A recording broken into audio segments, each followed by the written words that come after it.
industrialiseringsprojekt, og i vores gruppe der er vi Julie Hjort, Sissel Karp og Thea Harby. Vi har udarbejdet en problemformulering, som lyder på, hvordan gjorde arbejdet oprør, og hvilken betydning fik oprøret for deres sociale situation i samfundet. For at besvare den her problemformulering har vi lavet nogle problemstillinger, og den første problemstilling lyder på, hvilke forhold var arbejdet underlagt under kapitalisterne, og hvad siger den tyske fattiglæge Oppenheim om sundhedsforholdene i Berlin. Vi analyserer kilden den tyske fattiglæge Oppenheim om sundhedsforholdene i Berlin 1890. Den anden problemstilling lyder på, hvordan gjorde arbejderbevægelsen oprør forhandlingsmæssigt og politisk, og her der kigger vi så på kilden af programmet for Tysklands Socialistiske Arbejderparti 1875, godt af programmet. Den tredje problemstilling lyder på, hvilken betydning fik Karl Marx for arbejdernes oprør, og hvilken betydning fik han internationalt.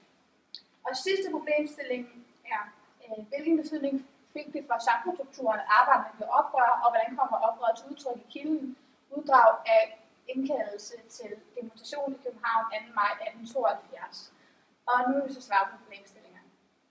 Hvilke forhold var arbejderne underlagt under kapitalisterne, og hvad siger den tyske fattiglæge Oppenheim om sundhedsforholdene i Berlin? Hvis vi kigger helt tilbage, kan vi se, at der sker en modernisering af danske små samfund, og at bønderne blev meget mere selvejende, fik deres jord samlet deres egen gård.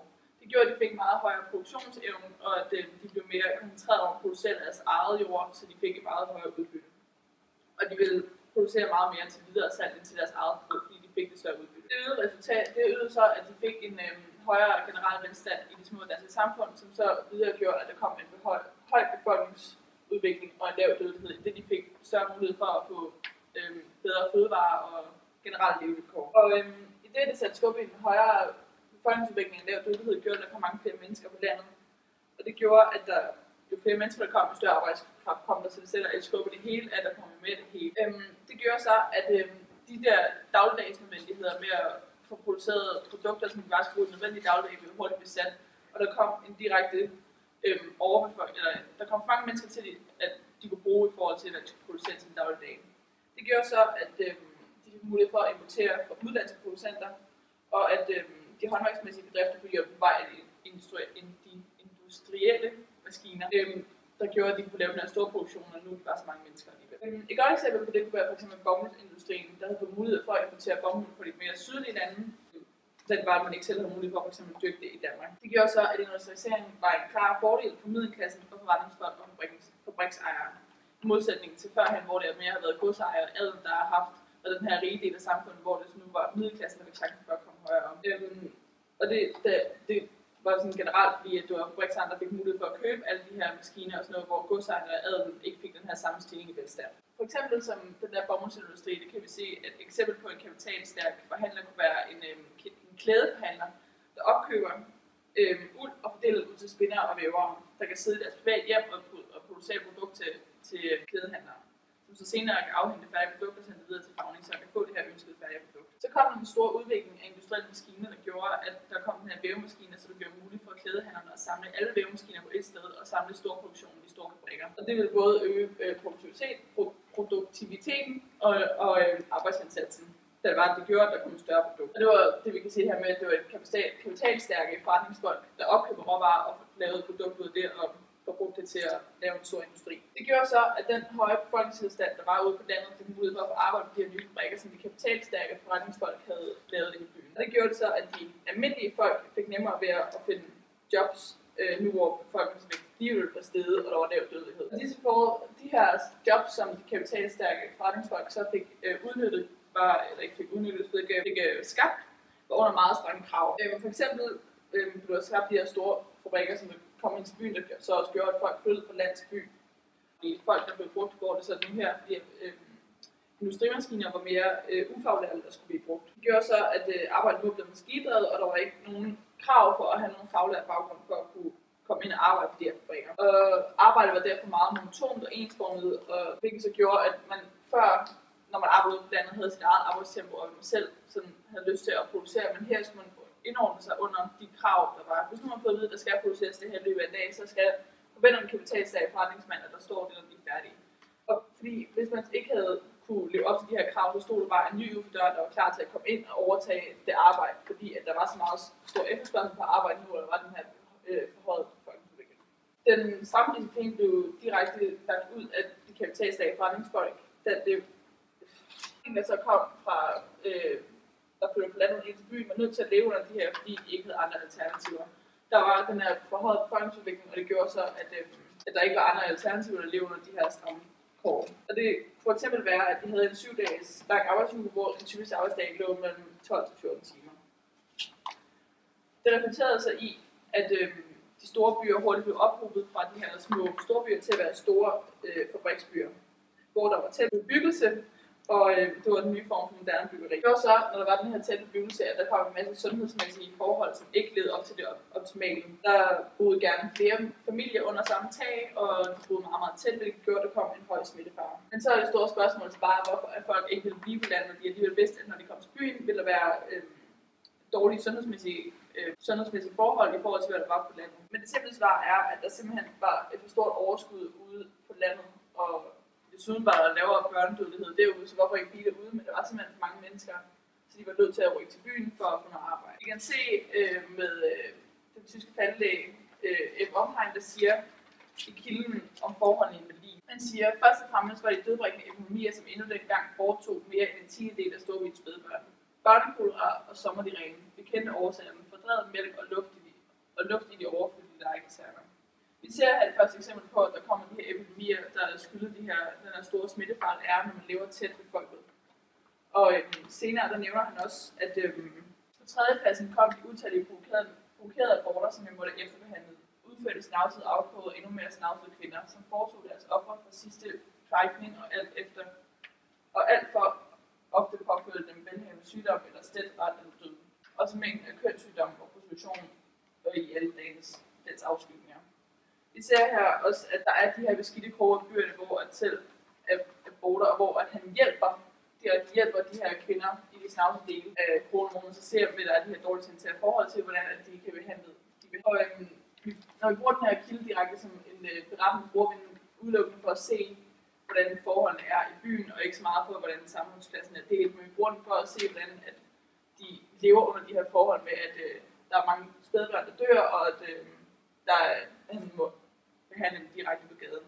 Vi vil nu besvare problemstillingen, hvordan gjorde arbejderbevægelsen oprør forhandlingsmæssigt og politisk. Arbejderne gjorde oprør ved at organisere sig for at forbedre deres levevilkår. Deres organisering var dels politisk, men også dels fagforeningsmæssigt. Den politiske organisering sigtede mod at få indflydelse på eller direkte kontrol med statsmagten, så den kunne bruges til at forbedre arbejdernes sociale situation. Fagforeningen skulle bruges til at presse arbejdsgiverne, så de kunne få højere løn og afkorte deres arbejdstider. Og deres middel var her kollektiv forhandling med arbejdsgiveren med truslen om at strejke som våben. Disse organisationer blev landsdækkende fællesorganisationer, hvilket gav arbejderbevægelsen større slagkraft. Grænsen mellem de to former for organisering var flydende. Først efterhånden blev de adskilte stadigvæk sammenhængende, og mønstret var forskellige land til land. De første arbejdssammenslutninger dukkede op i England i slutningen af 1700-tallet.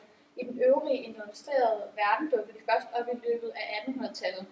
I Danmark dukkede de op i løbet af 1871. De støttede på modstand fra staten og arbejdsgiveren. At de ville behandle løn og arbejdstid stred ligesom mod den liberalistiske ideologi.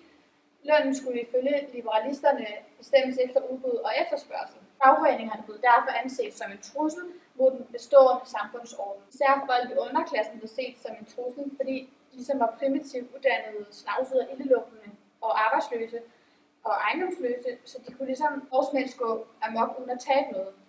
Fagforeningerne blev derfor forbudt i England ved lov fra 1799 til 1824.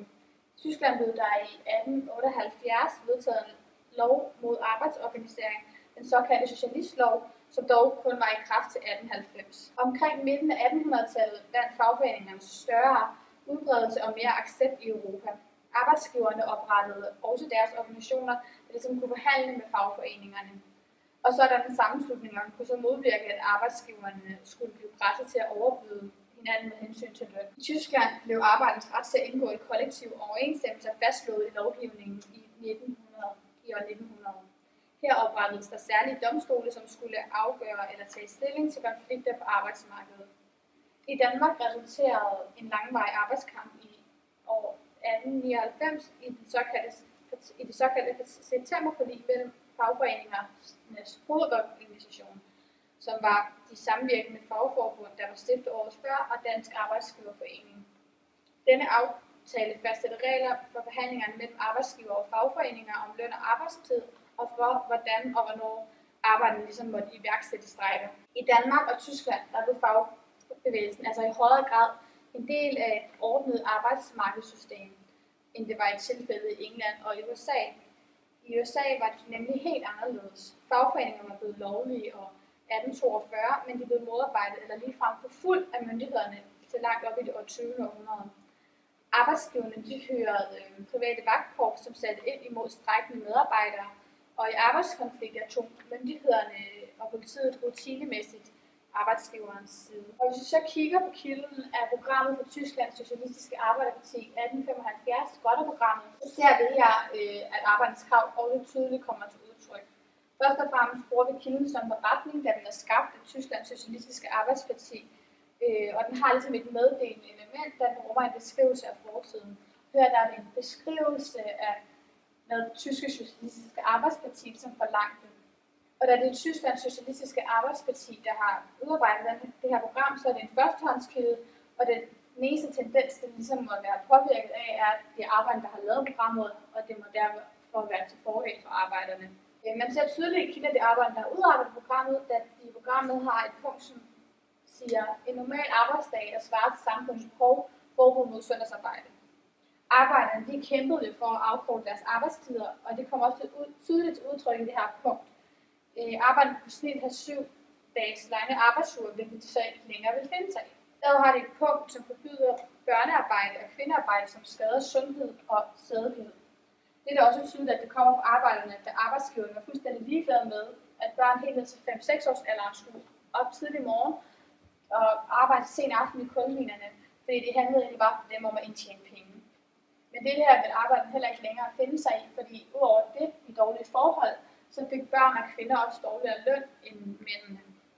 Derudover forlanger de også ubetinget fagforeningsfrihed, hvilket hænger godt sammen med, at de har organiseret de her fagforeninger. Så det vil sige, at den her kilde afspejler egentlig ret godt, hvad det var, at arbejderne ligesom forlangte. Nu besvarer det tredje problemstilling, som lyder på, hvilken betydning fik Karl Marx for arbejdernes oprør, og hvilken betydning fik han internationalt. Socialisterne de ville opnå deres mål ved arbejdernes voksende indflydelse på statsmagten, altså arbejderne de havde fået stemmeret, og på den her måde så fik socialisterne også magt i parlamenterne, og en fredelig revolution kunne altså forekomme. Men Karl Marx han havde studeret historie, han havde studeret overgangen til kapitalismen, og han mente, at det centrale var en klassekamp, hvor det magtfulde borgerskab, som var kapitalisterne, havde undertrykt arbejderklassen. Han mente, at man skulle tage magten i en revolution, fordi at borgerskabet ikke ville afgive deres magt frivilligt og fredeligt til arbejderne, og heller ikke dele den med dem. Det havde man jo set under den franske revolution, så han kunne ikke se, hvad vi skulle gøre det. For at skabe et socialistisk samfund, så skulle man afskaffe privat ejendomsret til produktionsmidler. Produktionsmidler, det er jord, banker og fabrikker. Og han mente, at det skulle være fælles ejet, fordi at så ville der ikke en person, der fik glæde af overskud, men det ville faktisk udviske forskellen. Med opråbet proletar i alle lande foren jer, forsøgte Karl Marx at få allieret arbejdere internationalt, fordi han mente, at den her magtkamp, den skulle vindes internationalt. Han mente, at borgerskabet var klar over det på en måde, og derfor så mente han, at borgerskabet dyrkede nationalfølelsen og kultur for at kappe båndet og få arbejde med forskellige lande til at føle sig fjern. Men det skulle så være slut, og nu oprettede han bevægelsen International, som havde til formål at modarbejde strejkebrydere i forskellige lande, sådan at arbejderne kunne få magt ved at få lov til at bruge strejke som lov. Der var et fejlslagent oprør i Paris i 1871, hvor oprørerne blev slagtet, og 20.000 mennesker blev dræbt. Og efterfølgende så går International i opløsning på grund af indbyrdes uenigheder. Altså at de De socialistiske partier, som opstår, de har marxismen som grundelement, men de opgiver bare den del af marxismen med, at man skal tage magten med en revolution. De vil hellere gøre det på en fredelig måde. Marxismen er en blanding af Karl Marx' tanker og teorier omkring kapitalismen, modstand mod kapitalismen, og det moderne socialisme og kommunisme udspringer også af marxismen. Der er sidste problemstilling, som lyder, hvilken betydning fik det for samfundsstrukturen at arbejde gjorde oprør? Det var sådan, at en del af arbejderbevægelsen begyndte at danne partier, som blev stemt ind i parlamenterne, og på den måde så fik arbejderne politisk magt, og sammen med deres magt i fagforeningerne, hvor de kunne bruge strejke som våben mod arbejdsgiverne, så gav det dem enormt meget magt til at ændre samfundet.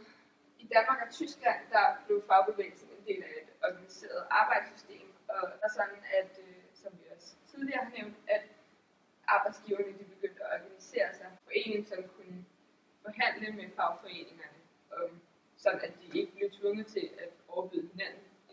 Samtidig så blev der også organiseret en forening, som fastsatte regler for forhandlinger mellem arbejdsgiver og foreninger om løn og arbejdstiden, og for hvornår og hvordan fagforeningerne måtte iværksætte strejke. Derudover så blev der også oprettet nogle særlige domstole, som skulle tage stilling til konflikter på arbejdsmarkedet, og det er også et udtryk for en ændring af fordel for arbejdere. Spørgsmål 4 har vi valgt at kigge på kilden.